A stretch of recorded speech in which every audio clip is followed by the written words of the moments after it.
નમસ્કાર, આપ જોઈ રહ્યા છો નેશન પ્લસ ન્યૂઝ. હું છું આપની સાથે હેતલ ભગત. સૂત્રાપાડા તાલુકાના વડોદરા ઝાલા ભરતી નિયંત્રણ યોજનાના કામમાં ભ્રષ્ટાચારના આક્ષેપો થયા છે.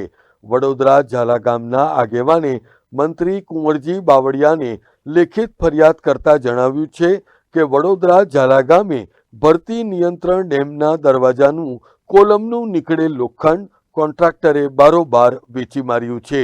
ભ્રષ્ટ કોન્ટ્રાક્ટર દ્વારા હરાજીને બદલે ડાયરેક્ટ રીતે લોખંડ વેચી નાખ્યું છે અને જેને પરિણામે આ 16 ટનથી વધુનું લોખંડનો આજે પણ કોઈ તાળો મળતો નથી. વડોદરા ઝાલા ભરતી નિયંત્રણ ડેમના પાળામાં પણ મોટા પ્રમાણમાં ભ્રષ્ટાચારના આક્ષેપ થઈ રહ્યા છે. ત્યારે ભીખાભાઈ ઝાલા નામના આગેવાને આ લેખિત ફરિયાદમાં સમગ્ર ઘટનાની તટસ્થ તપાસ થશે તો લાખો રૂપિયાનું કૌભાંડ બહાર આવી શકે એમ છે એમ જણાવ્યું છે. વડોદરા ઝાલા ભરતીની યોજનામાં પારાપટનું કામ હતું. પારાપટનું કામ હતું તે 13-14 લાખ રૂપિયાનું એસ્ટિમેટ મારી પાસે છે જ. બરાબર. હવે જે પારાપટનું કામ કરવાનું હતું એ કામ કર્યું. સ્થળ ઉપર અહીંયા જોઉં તમે સ્થળ ઉપર કામ કરેલ નથી અને પરબાર બિલ ઉધારી દીધું. પ્લસ જે 18 કોલમ હતા લોખંડના, એ લોખંડ ખરેખર સરકારના નિયમ અનુસાર એ લોખંડની પ્લેટો હતી એ અંદાજે 18 ગેટ હતા. એ ગેટમાંથી 18 ગેટમાંથી એ લોકોએ લોખંડ જેસીબીથી કાઢાવ્યું છે. બરોબર. જેસીબીથી તોડાવી અને પ્લેન કરીને સીધા લઈ ગયા. જે પારાપટ કામ કરવાનું હતું એ તો કર્યું જ નથી. માટે 5 ટેલિસીમ એટલે ઠીકરા મારીને કરી દીધા. એ પણ નજર સામે છે. જે અંદર ડ્રિલિંગ જે પારાપટનું કામ કર્યું નથી અને લોખંડ બારોબાર વેચી નાખ્યું.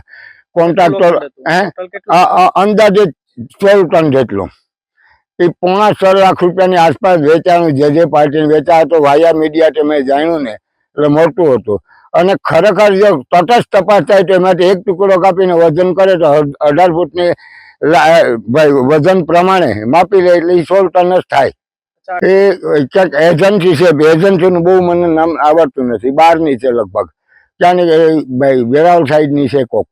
આ વડોદરા ઝાલા જે ડેમ હતો જે સરકારે લાખો રૂપિયા નાખીને બનાવ્યો હતો, જે તે વખતે જર્જરિત થઈ ગયો, ઉપરની ચેનલોને બધે વેચી માર્યું, એમાંય મોટો ભ્રષ્ટાચાર થયો છે. અને અત્યારે જે કામ કોલમ હતા એ પણ કાઢીને નીકળે અને આ પાડો તૂટે, આ પાડો ભવિષ્યમાં કાંગા તો ઠીકરા માલ થાય અને ભવિષ્યમાં પાડો તો ખેડૂતોને મોટી નુકસાન થાય છે.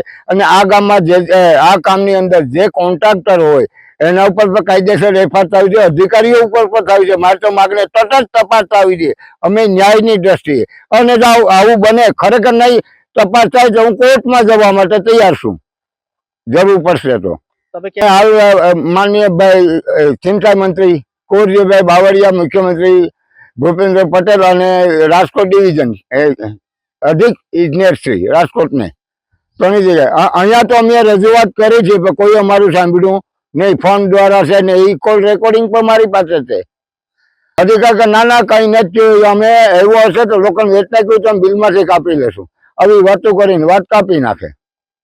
છેલ્લા 3 દિવસથી તો અધિકારીઓને કેટલું બિલ ચૂક્યું તો અમને જવાબ દીધો નથી. મારી માગણી છે કે આની તટસ્થ તપાસ જે અધિકારીઓ હોય કે કોન્ટ્રાક્ટર હોય એને તટસ્થ એના માટે કાયદેસરના પગલાં લેવા જોઈએ. Mahesh Dodiya, nation plus news, Gir Somnath.